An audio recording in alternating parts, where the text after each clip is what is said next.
Welcome to Atlanta, ladies and gentlemen. The local time is 8:55. Please remain seated with your seatbelt securely fastened until the captain has turned off the fasten seatbelt sign and parked the aircraft at the gate. This is for your safety as well as the safety of those around you.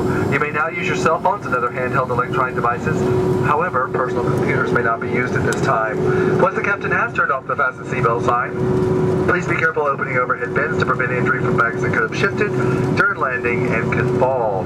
If you need information regarding flight connections, ground transportation, or baggage claim, please see the Delta representative meeting this flight or check the screens in the gate arrival area. We're scheduled in a moment to go into Alpha 29, that's gate A29. If you're not familiar with the Atlanta Airport, there are maps in the back of the Sky magazine that will give you directions to the concourses from A. Our goal at Delta is to make sure your flight is safe, comfortable, relaxing, and enjoyable. You can send your comments via delta.com. Your comments will help us to continually improve our service and are greatly appreciated. If you do have any complaints, be sure to write those on a $20 bill and leave them with your flight leader as you leave the plane.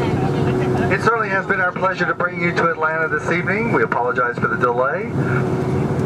On behalf of Delta Airlines employees worldwide, the SkyTeam Alliance, your Atlanta-based flight crew, and particularly my ex-wife, thank you for choosing Delta Airlines and have a fantastic evening.